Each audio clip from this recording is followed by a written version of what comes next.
KPBS On Demand is supported by the San Diego County Toyota dealers, offering a new 2025 lineup of vehicles at your local Toyota dealer, including a new Tacoma with turbocharged 4-cylinder engines and a hybrid powertrain option. The San Diego County Toyota dealers. We make it easy.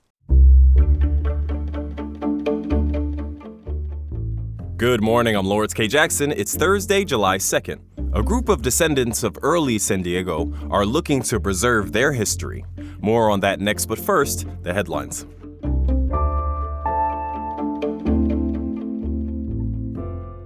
California's gas tax increased by 2.2 cents as of yesterday. That brings it to a little more than 63 cents per gallon. The tax funds state transportation projects as well as highway maintenance and repairs. Under a state law passed in 2017, the tax is adjusted each year based on inflation.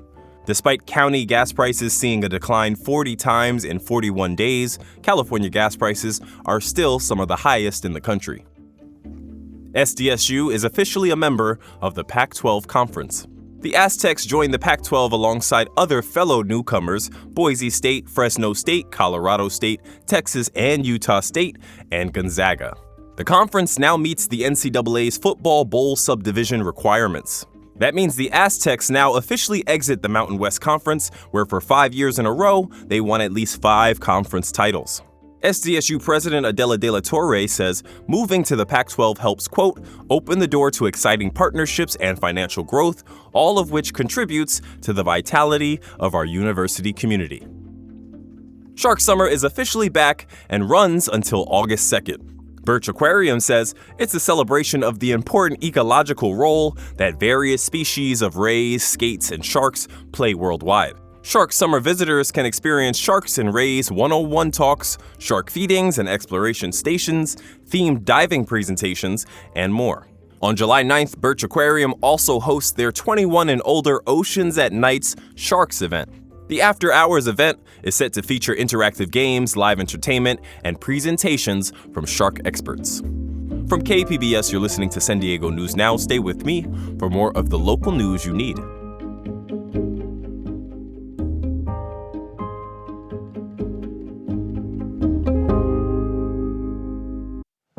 Here in Southern California, we know all too well the devastation wildfires can cause. That's why our mission is to stop the next one before it starts. I'm Brian D'Agostino, leader of SDG&E's Wildfire and Climate Science team, and we've built one of the most advanced wildfire prevention programs in the country with a team of world-class meteorologists using artificial intelligence and real-time weather data, all to help keep our communities safe. We're also building a stronger grid and using public safety power shutoff when necessary because, believe me, I've seen firsthand how unpredictable wildfires can be. But here at SDG&E, we face that uncertainty head-on to help keep you safe. Learn more at sdge.com/wildfiresafety.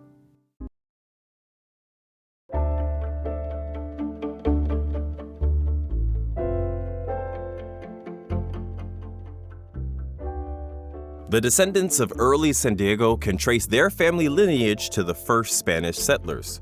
Public Matters reporter Jake Gatta says the group is working to preserve that history. In the Howard J. Ballard Parent Center in Old Town, members of the Descendants of early San Diego gathered on Saturday to honor their shared past. So we're part of the founding families of California, and our organization has been around for 44 years now. And it's been focused on history preservation and education and keeping a lot of our heritage alive. The group's chair, Connie Rascon-Gunther, said the families there can trace their lineage back to the first Spanish settlers who came to San Diego. Poster boards with long family trees showed how living descendants were connected through generations to their ancestral roots. Daniel Rios from the Kumeyaay Nation was there representing the first San Diegans who were here when the Spanish arrived. We've seen every single, change in San Diego. From the Spanish to the Mexicans period to the American period. And, we're still here today. We're thriving. Rascon-Gunther said it's that shared history of resilience that has evolved through different nations and governments that brings them all together. And as they share their stories with each other, they feel they can keep that history alive. We're learning to be cordial to each other, preserving our stories, the good and the bad, and continue to tell our stories so that we can learn from our mistakes and continue to build our country as a country that we want to have freedom in. Jake Gatta, KPBS News. California civil rights leaders are expressing relief and gratitude after the Supreme Court on Tuesday ruled that all children born on U.S. soil are U.S. citizens, regardless of their parents' immigration status. From KQED's Immigration Desk, Tyke Hendricks reports. The court threw out an executive order from President Donald Trump that had tried to limit birthright citizenship. Winnie Gao with the Asian Law Caucus in San Francisco helped lead the case challenging Trump. She says she's proud to carry on the legacy of the man who won the first case on this issue in 1898. Wong Kim Ark, the Chinese American who brought the seminal Supreme Court case on birthright citizenship, was born just blocks from our Chinatown office. But she says it's sobering that 3 conservative justices dissented from this week's ruling, even though it's been established law for well over a century. Birthright citizenship is foundational to American democracy. That's California Attorney General Rob Bonta, who also sued to block Trump's order. He says the ruling is a big deal for California, not only because of Wong Kim Ark, but because the state is stronger thanks to its many immigrants and their children. And he says birthright citizenship is in the language of the Constitution. It's a guarantee that every child who's born here has a personal stake in the American dream, that they're part of our circle, our political community, our American project. He says the court's ruling affirms that. I'm Tyke Hendricks. Sharp Healthcare and Tri-City Medical Center held a celebration yesterday to cement their partnership. North County reporter Alexander Wen says people are excited over labor and delivery returning. When Tri-City closed its labor and delivery unit 3 years ago because of financial struggles, officials said they were looking at ways to reopen it. That appears to have finally happened. I couldn't be more excited about the partnership. Oceanside Councilmember Jimmy Figueroa represents the area. As someone that was born here at Tri-City Hospital back in the 80s, to have delivery back in our community, not just delivery, but the Sharp Mary Birch brand, to have it here locally in our region, it's just super exciting for all our entire community. Because Tri-City is a public healthcare district, it needed voters' approval to partner with Sharp, a private healthcare system. The measure passed last month with more than 92% of the vote. Through the partnership, Sharp will invest more than $100 million into the hospital. Labor and delivery is expected to reopen later this year. Alexander Wen, KPBS News. California's new budget includes an overhaul on how the state governs its schools. Supporters say it will help streamline the system, but education reporter Katie Anastas says opponents argue it takes away a voice for voters. One of the offices on the November ballot is California's Superintendent of Public Instruction. The official leads the state's education department and makes sure policies passed by lawmakers are implemented. Next year, that will change. A commissioner appointed by the governor will lead the department. The superintendent will sit on its board. Supporters of the decision say accountability for education will no longer be split between 2 elected leaders. The 2 candidates running for state superintendent oppose it. One of them is San Diego Unified Board President Richard Barrera. We just had nearly 8 million people vote on who they wanted to run our schools in California in the state superintendent election. This takes that power away from the voters and consolidates power under an appointed person who basically reports to the governor. His opponent, Sonia Shaw, is president of the Chino Valley Unified School Board. In a statement, she says the move, quote, removes critical checks and balances and tells parents their votes no longer matter, end quote. The appointed education commissioner will begin in the role on January 15th. Katie Anastas, KPBS News.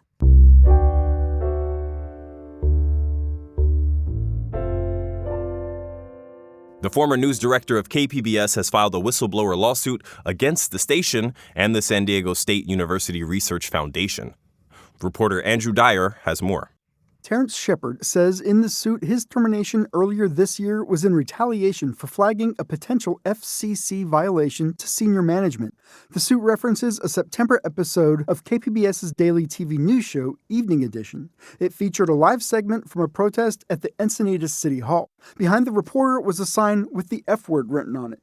FCC regulations say broadcasters can't air indecent content or certain profanity. Shepard says in the lawsuit, filed in May, he recommended that the reporter be fired, but his supervisor told him he was, quote, grossly overreacting. Shepard claims in his lawsuit that this incident resulted in his termination in February. He says his firing violated California's whistleblower protection law. 2 KPBS staffers mentioned in the suit declined to comment, citing the litigation. Shepard referred questions to his attorney, who did not respond. A KPBS spokesperson also declined to comment, citing the pending lawsuit. Andrew Dyer, KPBS News. KPBS News maintains strict editorial independence from management, SDSU, and the SDSU Research Foundation. Under KPBS's protocol for reporting on itself, no corporate official or news executive reviewed this story before it aired. This Saturday marks America's 250th birthday, and San Diego is planning to celebrate. Web producer Brendan Tuccinardi put together a list of events happening over the holiday weekend. I spoke to him about the upcoming festivities. Talk to us about some of your favorite ways to celebrate the 4th of July here in San Diego. Yeah, I mean, I like being with friends and family, preferably at some type of body of water, whether it's the beach or a pool. I'm going to Mission Bay, so wish me luck. And then after that, I'll be heading to a friend's place near the airport to watch the fireworks. All right. Now, I know you did a bunch of research. Was there anything that initially stood out to you when putting together this list of events, Brendan? Yeah, I really enjoyed kind of diving into how all the communities and neighborhoods around San Diego celebrate 4th of July. It's cool to see how community-oriented a lot of the events are. I mean, that's not surprising at all. It's heartwarming to see how people come together to celebrate in such big ways. Absolutely. I love it. Talk to us specifically about which community and which community event you're talking about, Brendan. Yeah, so like in Imperial Beach, I thought it was cool how they launched their fireworks off the end of the pier. And then in Oceanside, they're doing a combination drone and fireworks show a day earlier on July 3rd. And they do this because it coincides with the anniversary of the founding of the city. And then in Ramona, they're having their fireworks show at the rodeo grounds. And there's going to be a cornhole tournament, which sounds really fun. Okay, I like it. I kind of like the combo of like drones and fireworks in Oceanside. The day before, too, you get away from the traffic, Yeah. maybe. There'll be traffic regardless, let's be honest. Mm-hmm. How is San Diego, the city, honoring America on its 250th anniversary, Brendan? Yeah, so in San Diego, they do the Big Bay Boom, which the Port of San Diego says is the largest 4th of July fireworks show on the West Coast. The show starts at 9:15, and the best viewing is at Shelter Island, Harbor Island, North Embarcadero, and the Coronado Ferry Landing. I recommend getting there early and bringing a lawn chair or a blanket and your patience. Traffic out of downtown after the fireworks is always brutal. What are some of the events you recommend for our parents? I mean, yeah, there are a ton of options. Almost all the events that I include in my story have kids' fun zones with crafts or games. Some even had free face painting. But specifically, some that I think I should highlight, National City has a 4th of July carnival that runs from now until Sunday. Admission is free, and there are going to be rides, food vendors, games, face painting like I mentioned, and a lot more. That's at Kimball Park. And then Legoland and SeaWorld are also going to be decked out for the 4th of July. Both amusement parks will have fireworks after dark. And kind of a sleeper option is Old Town San Diego State Park is doing an old-fashioned 4th. And here you can experience Independence Day as an early San Diegan would have in the 1800s. So there's going to be weaving, spinning, and blacksmith demonstrations, sack races, a watermelon eating contest, and a lot more. And that's all free and goes from 11 to 3 p.m. Outside of the typical boom bap fireworks celebration, outside of the explosions in the sky that we expect, give me some unique events that people can attend. I think the most unique event that I came across is in Julian. They do a parade. There's going to be a giant American flag that you can join in and walk down Main Street. But they're also doing a apple pie eating contest. It's such a Julian take on the traditional hot dog eating competition. And then also, if you're a fan of classical music, the San Diego Symphony is playing patriotic songs at the Rady Shell. Tickets are sold out, but you can always listen from the public promenade. But a little heads up about that, chairs, coolers, and other items are not allowed, and bench seating is limited. For anyone maybe planning something a little last minute for some of our people pushing it to the back end, are there any free activities or special promotions that they can take advantage of? Someone listening to it right now that's like, I gotta do something tonight. Yeah, there's going to be a free all-ages rave on Fiesta Island with 32 artists across 4 stages and 4 genres like house, techno, bass, and reggaeton. All national parks will be free. Here in San Diego, that means you can go to Cabrillo National Monument, or if you want to drive a little further, Joshua Tree National Park. And then also, the Navy SEAL Museum downtown is having a free celebration with food, giveaways, family events, a scavenger hunt, artifact displays, and then you can also hear stories from Navy SEAL veterans. Thank you, Brendan. Thanks, Lawrence.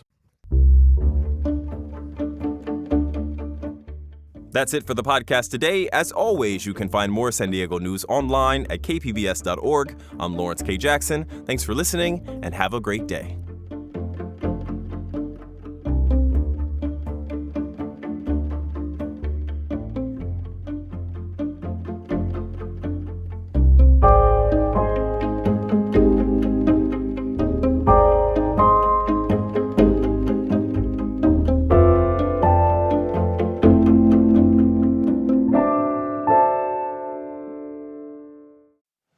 Here in Southern California, we know all too well the devastation wildfires can cause. That's why our mission is to stop the next one before it starts. I'm Brian D'Agostino, leader of SDG&E's Wildfire and Climate Science team, and we've built one of the most advanced wildfire prevention programs in the country, with a team of world-class meteorologists using artificial intelligence and real-time weather data, all to help keep our communities safe. We're also building a stronger grid and using public safety power shutoff when necessary because, believe me, I've seen firsthand how unpredictable wildfires can be.